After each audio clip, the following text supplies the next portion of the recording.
This week on Wild Talk, we dive deep into the outdoors with hunter and outdoor guide Jase Groesbeck, who shares his experiences facing online hate and its impact on his family. With elections on the horizon, we discuss the intersection of politics, hunting, and firearms. I also welcome Kate Small to explore the challenges of predator hunting and the social media backlash that follows.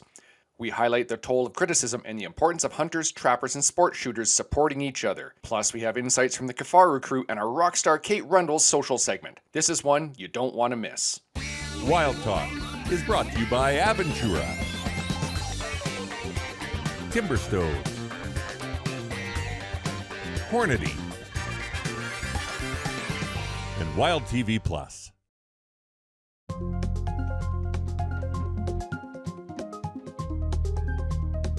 We are back with more Wild Talk. I'm your host, Steve Hamilton.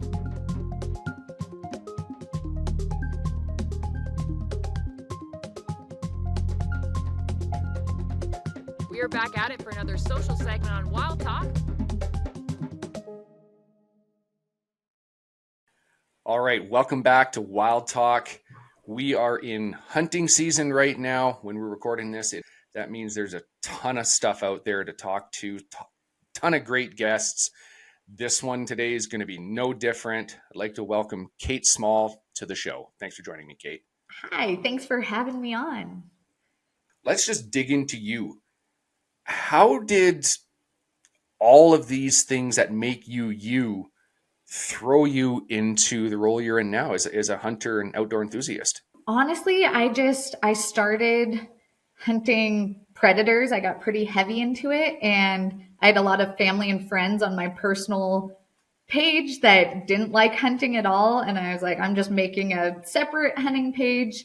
And then that just kind of took off from there. And it wasn't to become anything or whatever. I just didn't want to hear flack from other people. And so I have a page reserved for personal life and my kids, and then hunting. From there, just snowballed into, I'm big into conservation and predator management and getting the youth and women into the outdoors. So yeah, predator hunting is contentious at the best of times. As you can see behind me here, I'm big into the predator hunting, and that's a rough road that I deal with myself. So how do you reconcile that in the career you're in? Does that make any difference to you being a nurse? it doesn't make any difference to me. It jars some people to see that I'm a nurse and I'm a mom, so by nature I should be nurturing, and which I am. But I can also see that predators need to be managed in order to keep our ungulate populations thriving. And so I just look at it logistically instead of with emotions. That's exactly where I was going with this. Is it's such an emotional journey being a hunter, let alone a predator hunter, and somebody who understands the need for sound wildlife management and to get rid of that emotion in how things are managed. Let's just dig into the one thing that really caught my attention on your profile when I was digging into basically who you are a little bit. I saw some posts that made me go, whoa. And then I wanted to know a little bit more. So you're a wolf hunting and a trapping camp instructor. I'm in Idaho, and here we have a giant wolf problem, and they're so hard to hunt, hard to trap. I think the success rate in Idaho is 0.006%. We sell a lot of tags every year. It's just, they're elusive, you know.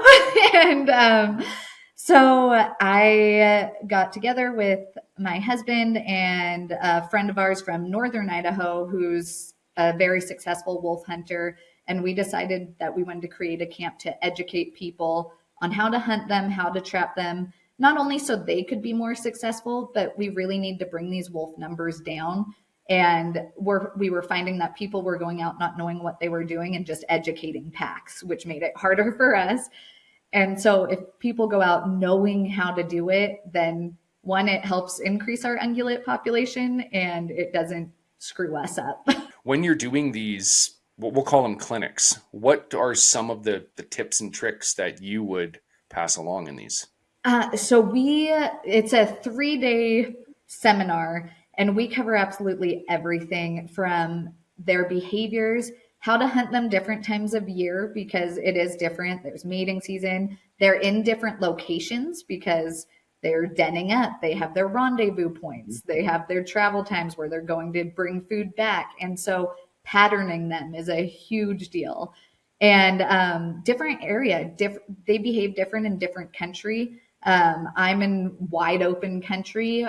Tom, the guy I teach it with, he's in heavy timber. So we teach different calling techniques, when to be aggressive, when to back off, what different howls mean. Just like elk, wolves have their own language. There's roundup howls, locator howls. And so we go over all of that. What are some of the key lessons you like to teach in these camps? I love with trapping, my favorite thing to say is one good set is better than 50 bad sets. The old trapper that taught me, he would drive that into my head.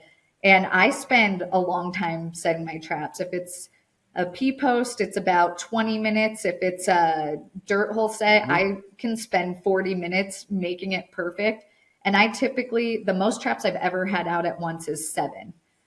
And that's a lot for me. I think the first year I put out 6 traps, but I spent a lot of time on them. And we caught 4 wolves in one go out of those 6, just because you just be patient and smart. And trapping, you have to think about everything down to which foot you're going to catch. And I love it.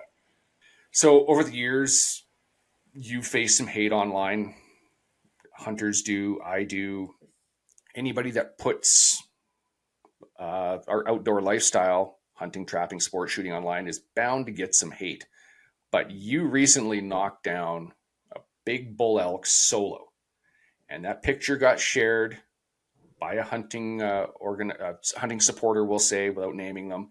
And it was meant to be, congrats, way to go, high fives all around. And there was the inevitable comments that came out about how dare you.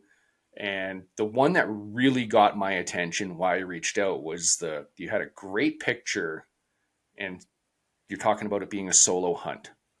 And a couple of unsavory individuals, we'll say, kids show here, made some comments about, well, if that was a solo hunt, who took the pictures? So let's dig into that bull itself. So first off, congratulations. That's a Thank heck you. of an accomplishment to do with a team of people, let alone solo. So let's dig into that hunt. How did that go down?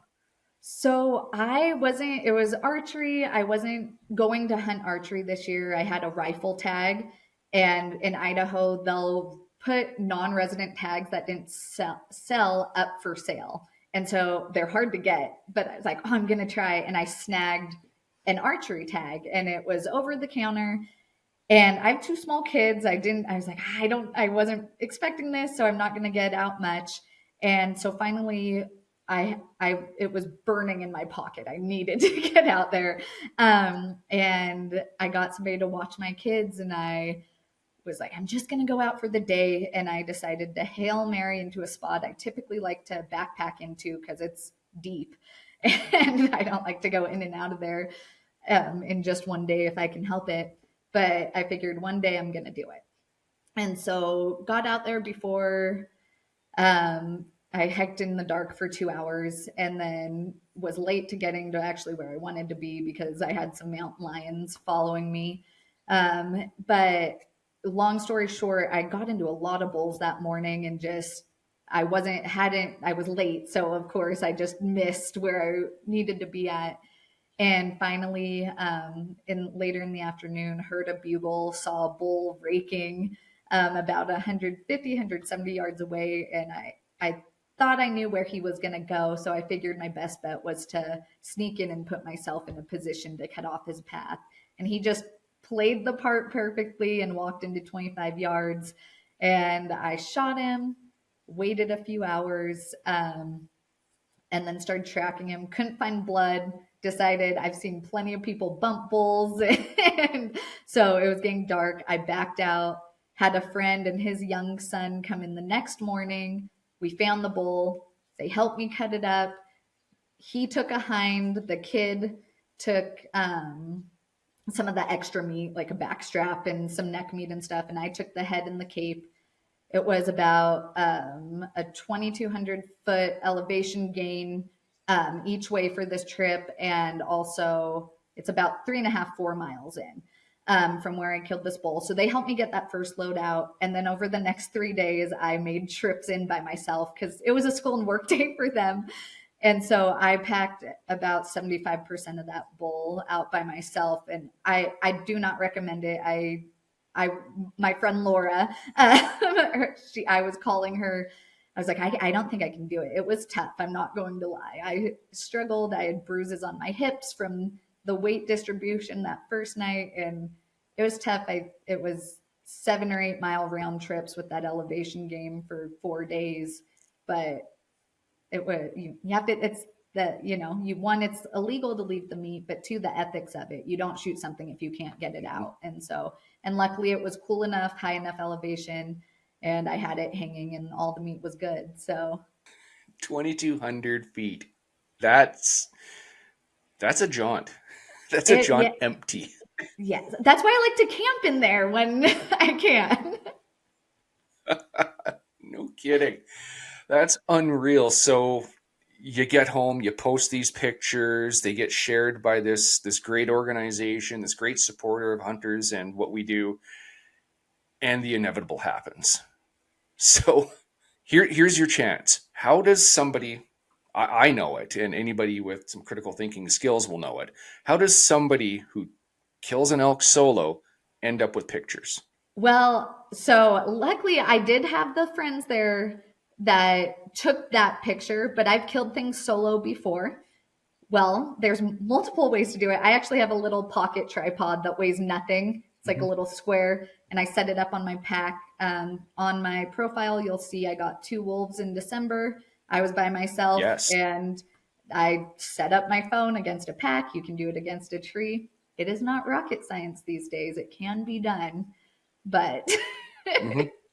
Yeah, I saw that and I'm like, cool, awesome. But then the comments followed. How do you deal with the negativity and criticism? Not so much of us being attacked by those that don't understand hunting and those that are against hunting, but as hunters start to cannibalize themselves, that's the most frustrating part for me, is these organizations that want to shut down hunting don't have to do anything for the most part, because we get comments like that say, well, this is for the gram, you didn't do this solo, or this was supposed to be archery, this is supposed to be rifle, etc., etc. So how do you deal with that? I do need to be better about it, because especially when it's another hunter attacking me, it makes me so mad, because they should know better. And I look at it as they're probably jealous. And I'm not saying that because I'm so good, because I'm not. But you only say negative things if you're jealous of something. There's no need. I've never once gone online and felt the need to say something mean to somebody. And I also, most of the people that say that are guys that have never killed anything. And that's truly what I find. When I've never had a really successful hunter tell me I'm not doing it right or putting me down. And it's just, I should focus. What I really should do is focus on the hundreds of comments that were wonderful and the people that were congratulating me. But that when you work your butt off and somebody's telling you like, oh, she was guided, oh, it was private land, Mm-hmm. it pisses me off. And so I always have to respond because I can't help myself. How does spending time outdoors influence your mental and physical well-being? Like, obviously that 2,200 feet of elevation gain is going to kick the crap out of your physical well-being, but what's that do for your mind? So I just belong out there. I always call the outdoors my church. When my mom will be like, "What are you doing today?" I'm like, "Going to church." Is that I'm just at peace out there, and I'm a better person when I'm out on the mountain. There's just something, and hunting in particular, I'm not a big just hike around person. I need a purpose, but Yeah. it's just everything about hunting in the outdoors, there's so much that surrounds it. It's doused in ethical and moral value. It pushes you to your extreme limits. And it teaches you how to persevere and overcome failure as well, because there's a lot of failing when it's out there. So I always say I'm building character at 8,000 feet, because that's what it is. It's not that I go out there every time and I'm successful, which would be awesome. Don't get me wrong, but I wouldn't be the person I am or learn the lessons I have if hunting went that way every time. And so and that's why I really want to get my kids into hunting, is to teach them the ethical values of it. You're respecting other hunters, you're taking good shots, you're respecting the animals. And it's a competition, not with other hunters, but with you and Mother Nature. And you learn survival skills. There's so much to it that there's nothing better than hunting. No, I completely agree. There's the farther away you get from the connection to your wireless devices, that stronger that connection you get to yourself starts to become, right? When I'm out there. Well, and the obvious, but not to mention the food you're getting from it. You're going out and you're getting the healthiest food possible. And but you're working, it shows hard work to get that food. And it teaches the kids, if I work hard enough, then I can be successful. And I might fail, but I need to keep trying and persevere. I always say, even though the brain's not a muscle, your brain is your most powerful tool, because even on this last pack out was probably the hardest one I've ever done. And there was a time I was like, I just can't do this. I don't think I can physically take another step. And then I just altered my mindset, and I was just cruising down the mountain because I had to. And it teaches you to just mentally be tough. It creates that, because if you're not, you could, one, die out there, and two, never be successful or lose a lot of game. So the nurse came out and the brain isn't a muscle. I caught that. I know. Just so we're all clear. So let's wrap this up. What if you could go back 10 years and tell yourself something, what would it be? It would be make time to get out more. That do what you love and make time for it. Awesome. I think that's a perfect way to end it. So where can they find you on social media? On Instagram, you can find me at Kate_small_outdoors. You have to type in the whole thing because I'm shadow banned constantly. And then I do have a tiny YouTube channel that I swear I'm going to be better about editing all my hunts. And that's just Small Outdoors. Awesome. So Kate, this was a great conversation, like I figured it would be. Wish you the best of success continued in this upcoming season, and let's do this again in the future. Yes, thank you so much for having me. It was awesome to talk to you. For this segment of Wild Talk, I'm joined by Kenneth Thrall from Kifaru. Kenneth, thanks for joining me today. Yeah, thanks for having me. I'm happy to talk. It's going to be fun. Absolutely it is. Kifaru is a well-known name in the outdoor spaces, so let's get right into it. What inspired the start of the company, and just give a little bit of a background on it? Yeah. So Patrick Smith is the original beginner and creator of Kifaru. He actually started Mountainsmith. So if you've seen that company, he started, built it up, and then sold it.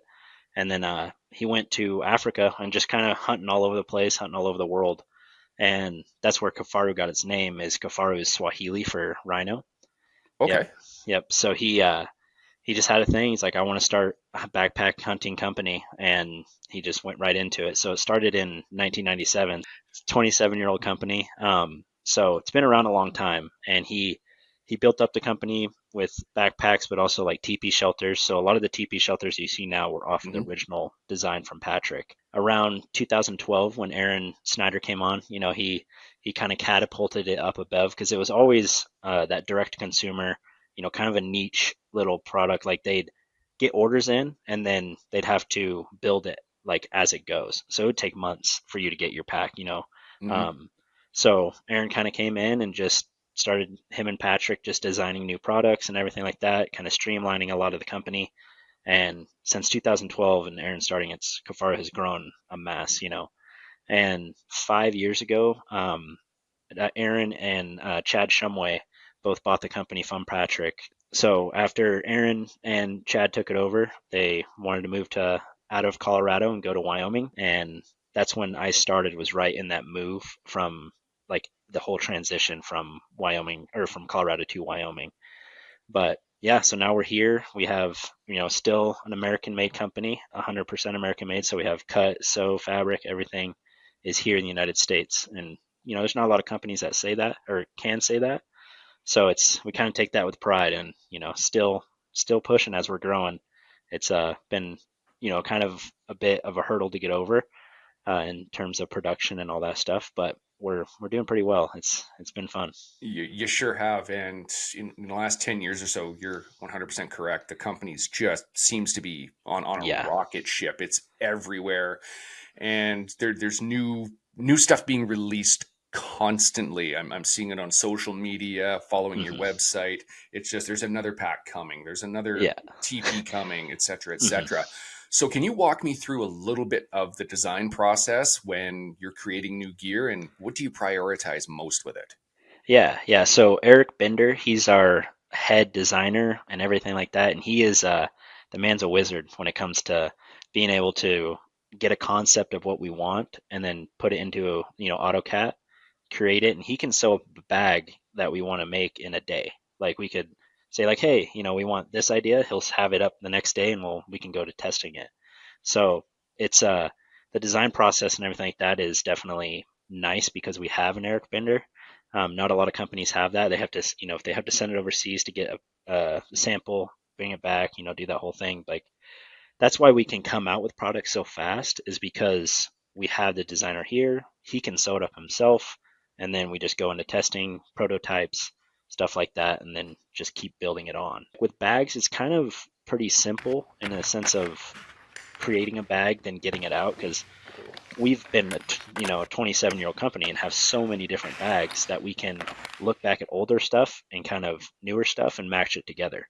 So he already has a lot of the templates for it, so he can just sew them up, and you kind of get a good concept of how that bag's going to work just by off of how it Right. looks and everything. You know, we want to test everything because Kafaru's always been based off of tough as can be, can haul as much weight as you want. So, and the real test you get to that is when you're packing out animals. There's no, Hmm. you can throw a sandbag on there and like get a general feel, but the, you know, the hind quarter of an elk compared to a sandbag or to feel a lot different. So, The process for Kafaru is literally start to finish, from design through completion mhm. and testing, is done in the United States and North America. Yep. That that's mind-boggling to me, but it's what makes Kafaru such an industry standard and above. Hmm. So how important is the customer feedback in your product development for the next evolution of what's coming out? Yeah, it's very important. We always listen to everyone. Like our customer service team is in-house. They're here. So, you know, they get the feedback back from people that haven't, you know, either they're having problems or honestly they'll suggest something. But yeah, it's awesome in that standpoint, just the customer feedback. And we always listen to everyone, you know. So it's definitely Yeah, big.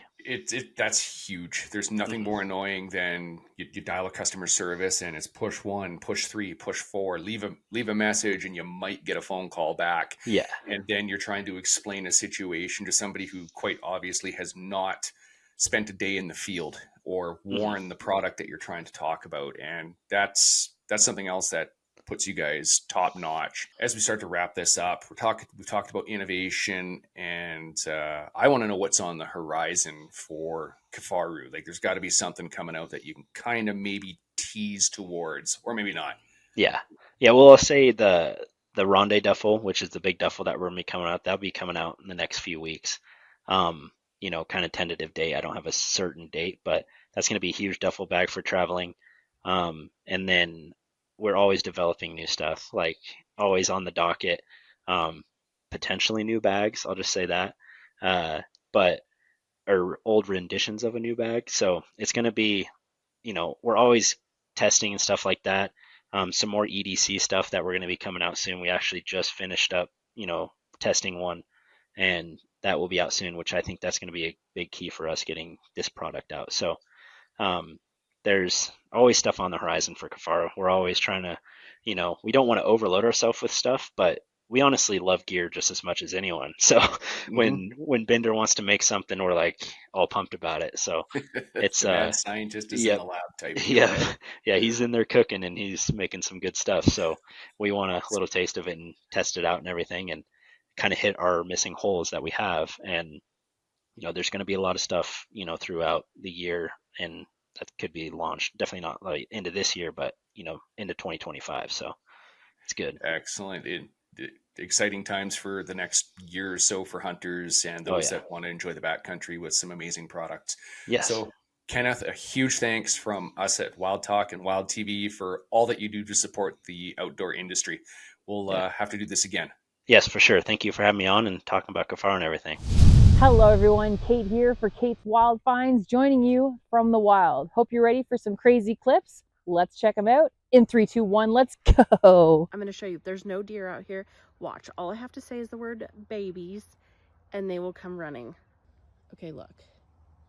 No deer. Okay, watch.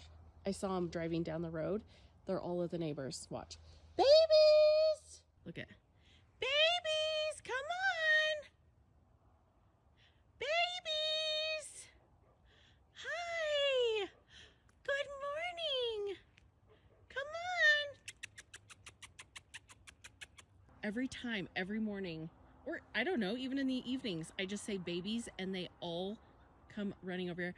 Hi, good morning. Hazards of walking your dogs at the local dog park in Canada. Guys, go! Murphy, no! Come on, we gotta go. You can't get too close, okay? Oh! What? Oh, really, dear? Come on. Really? What is that about? Get out. Get out of here. Alrighty everybody, thanks for joining me here on Kate's Wild Finds. Stay tuned, we got more Wild Talk coming up. And don't forget, if you ever want to stream Wild Talk from the great outdoors, you can do so using Wild TV Plus. Download the app today. This is going to be another exciting segment. We're joined by Jase Groesbeck. Wealth of information, and he's out of the States. I'll let him tell you a little bit more about himself. So first off, Jase, thanks for joining me today. Hey, thanks a lot for having me on, Steve. I know this was on short notice. I appreciate you making the time. So let's dive right in. Let's tell our viewers a little bit about you, who you are, where you're coming to us from. Yep, North Central Idaho, avid outdoorsman, been hunting since I could walk, basically. Been in an electrical field my whole life, done some guiding here and there, part-time, got some big things coming for career-wise, hopefully. So down the line. Awesome. So you mentioned that you've been hunting since you can walk, and that's quite different from me. I've told our listeners and our viewers for years that I only got into hunting about 20 years ago. So I got in as an adult. I've got my my guiding license as well, so I've done that a couple of times, and that's something that's so different as a hunter, to be able to get paid to do what you love. So what led you to become a hunting guide? Well, yeah, I always thought getting paid to do what you love would be pretty awesome, right? So I gave it a go, and I actually felt like I worked harder as a guide than I did at my normal job. And taking people out and getting them their first animal, super rewarding. But there is also that part of guiding where people don't think of, it's babysitting basically, and 90% of the people that you take out are awesome. And some people you take out are entitled. It's different. I loved it, but it also did take away from what I love to do on my own time too, and not having time to spend with family, friends, and our kids out hunting definitely does take a toll on it too. So it's not all what everybody thinks it is. Yeah, there's a lot of glorified social media out there about what a hunting guide is. It's a lot of hard work, and what I found about it is that there was so much pressure on me to produce for somebody who's paid a lot of money to Mhm. essentially chase their dream animal, and if they don't get it, all the negativity comes towards you, and you can feel that around camp sometimes. And it's Yep. it was something, like I said, I've done it a few times, and I don't know if it's for me, simply because there's that pressure it's outrageous sometimes. So It is, and I think a lot of it too is when you're working for an outfitter, you're kind of relying on the outfitter to have the animals that they promised to the client. mhm. And if you're out there knowing what's out there for the clients and what they promised, it makes it tough. So um, I'm looking into starting my own outfit on private land. That way, Oh, awesome. I know what's there, I know what I can sell, and I think I'd be a lot better off with it. So Yeah, yeah, setting your own terms, basically, right? yeah, yeah. So what did you guide? Big game, um, mule deer, elk, and did did some donation turkey hunts and stuff like that. So You did mention what I wanted to dig into a little bit, and you mentioned that you knew where the animals were and what's on the landscape. So we know that wildlife management is a significant issue, how all around North America. We see it here in British Columbia, all the way across Canada. And I've been following along with Colorado. Was 127 there. They're trying to change management practices and regulations. So how do you feel, being from the US and pretty close to that this could impact hunters and wildlife? yeah, I mean, you're seeing changes throughout the whole Pacific Northwest. You know, p- it's it's not going in a good direction. Idaho's a pretty good place to be. Luckily, it's an opportunity state. Um, but this is all federal stuff. It's yeah, Mhm. it's got to be deeper than what we think and what we know. I think a lot of it, conspiracy wise, I just don't think they want us to have guns. Period. So they're letting Mhm. predators get out of hand. Hopefully, kill all the animals that we live on to eat, and we don't have any reason to have guns anymore. But it's all Yeah. these left wing states that love their predators. That's why Idaho is a conservative state, and I don't think you're ever going to see predators go away. Predator hunting, should I say? And if it does, then it's a lot deeper than what we know. People don't realize, even some hunters don't realize how important it is to predator hunt. It's Mhm. I'm actually kind of mind boggled about that.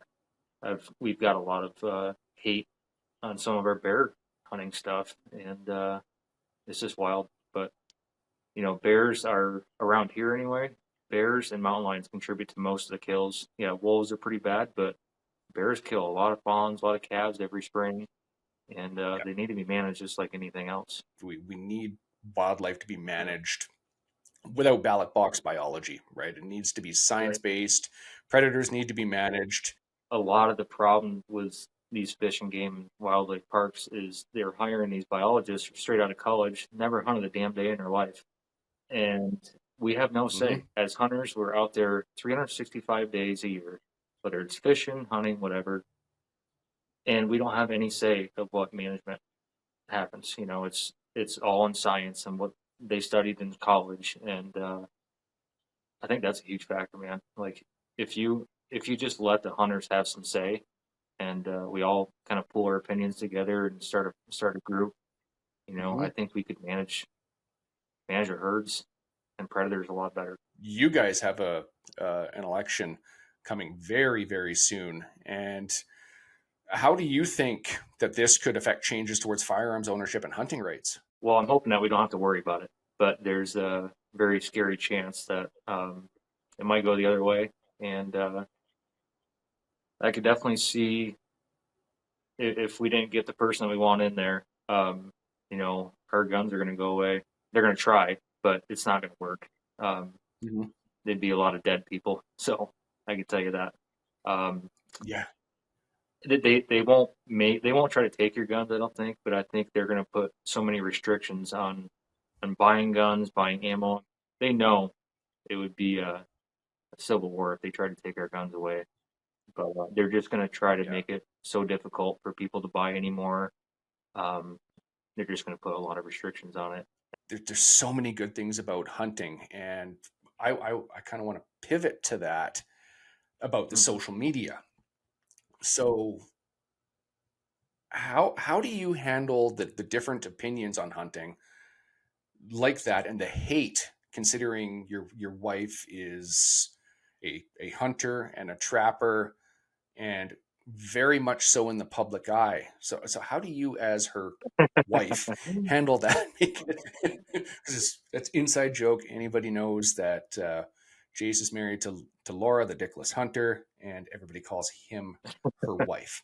So how do you deal with the hate that she faces? Like, we do post a lot more Laura than anything, but we try to always put out good vibes. We try to teach people, yes, if you're going to post something, how to post it so it's respectful to the animal, to people that you may not want to see your post, but they do see it. There's so many things out there that's being posted that, I mean, it's just the anti snag it right up, man. Like it's just animal form, you know. But as far as the hatred goes, I don't get it so much, but unfortunately, Laura does. It's just a stereotype, man. There's so many women on social media that post in half naked pictures with a fish or whatever, and they just get a bad rap, And yeah, I don't think she worries about it too much because the people that know her knows that I mean, I'm telling you, I will put her up against any of my buddies and frankly any man, and she will blow the doors right off them. So she's a hard hunter, dedicated, and she tries not to let it bother her too much, but she's got a potty mouth on her, so she, she tells them where to go. she sure does. She sure does. Like tonight when we're filming this, she posted a picture of a great big otter that she trapped today. She talks about the quota. You're only allowed 3. I know that just from reading her posts. And immediately there's hate on there talking about, how can you do that? I'm unfollowing you. But if you followed her for 3 days, you would know that she's a respectful hunter, angler, trapper. Well, trapping is different, man. Like you can be a hunter or fisherman, and if you've never trapped a day in your life, you don't understand it. It's literally just like anything else. Those critters need managed too. And do we eat the otters? No, I mean, you can't eat those nasty things. But they got to be managed. Greasy. Laura spends so much money and gas driving around checking these traps. I mean, her time. She's got to run the otter 50 miles down to town to check it in. I mean, it's not for the sell of the pelt. It's not trophy trapping. She would be losing hundreds of dollars on every single otter if that was the case. So she does it because it gets her out there. She loves it, and they need to be managed too. There's not enough trappers around our area, and actually, beaver's actually really good to eat. Laura will say no, but I love beaver. Yes. Yeah, they're like so roast good. beef. Put it in a slow roast. Yep. Really good. Yeah. Yeah. But yeah, I mean, we try not to let it bother us too much, but we do try to call out bad behavior on social media when we can. I've gotten away from it for a little while just because it's caused so much drama that I don't need in my life. But you can only help someone out if they want to be helped. So, but yeah, man, it's just wild, the ignorant people that are out there to trapping, especially.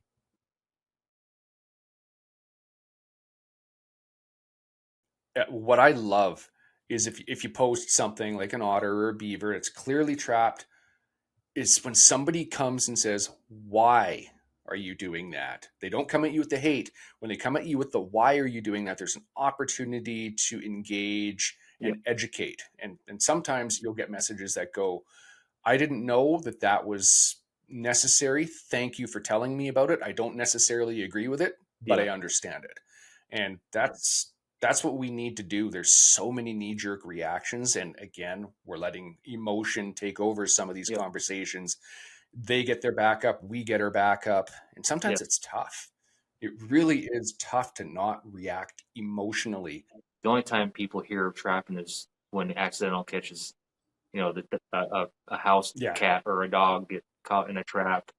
That's Mhm. where they kind of get the bad rap, you know. But if you do it correctly, and I mean, it's one of the most humane ways of taking an animal, honestly. Yeah. If you're Yeah.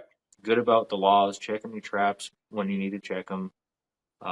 It's just like hunting, dude. Like the bad people are going to give the good people a bad name, you know. So it's just That's right. education is important, and just teaching people. Yeah. Yeah. When I first started trapping, God, 12, 13, 14 years ago, whatever it is, I I was obviously a little bit unsure on how these, we'll call them the conibears, but the rotating jaw traps, conibears brand name, and snares work. So I put some trail cameras on some beaver sets and on some other types of sets just to see, okay, well, how does it work?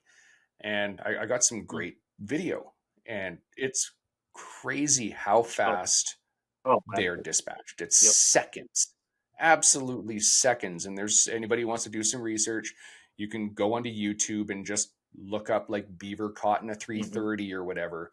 They make a loud crash bang as the trap closes, and maybe if they're water trapping, some splashes, but they're Oh, they're dead in absolutely. seconds. It's so humane, and I get the emotional reaction to it. Right, it's big nasty metal traps, and I'd go back 30, 40 years, whatever it was.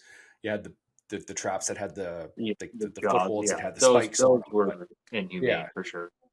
the, yeah, they're outlawed 30 years ago, but a lot of these outlets, the anti outlets, will still push that. Right up here, they have to be either a soft catch, like a rubber. They have to be an offset, so they're not fully closing, and or they have to be laminated, so they're thicker. Right, there's a lot of surface area on them, and again, that was something that I was unsure of. So I did you see the hand in the trap Oh yeah. challenge on YouTube, where you see people do that. I did that myself and went, wow, that was much louder than I expected it to be, but it didn't Right. hurt. There was a pressure. So again, that education of people where you show that, you know what, there's there's pressure, but it's the old myth of it's breaking bones and they're chewing their Right. paws off and they're left there for days. It's just I appreciate the approach that both you and Laura have to informing people, and that's so desperately needed there. So I think we should do it more. You know, I don't think we do it enough, especially with trapping. Laura's good about videoing stuff, but we should really inform Mhm. people how the set works. Show it after we catch an animal in it. Yeah, You know, do a lot more of that education for people. So I think if a lot more people did that, even with hunting, and people showed the appreciation, the love for the outdoors and hunting and fishing, you know, I think that would go a lot farther than everybody at each other's throats. So yeah, yeah. That's what it's all about, right? Is that appreciation for the animal, that appreciation for the landscape. So I think that's an absolutely perfect way to end this segment here, Jase. So a huge thanks from me and Wild Talk and the crew at Wild TV for what you do. A huge thanks to Laura, the Dickless Hunter, for what she does. You guys keep it up. You're crushing it down there, and hope to sit down with you guys again. And best of luck in the upcoming election. all right, man, appreciate it.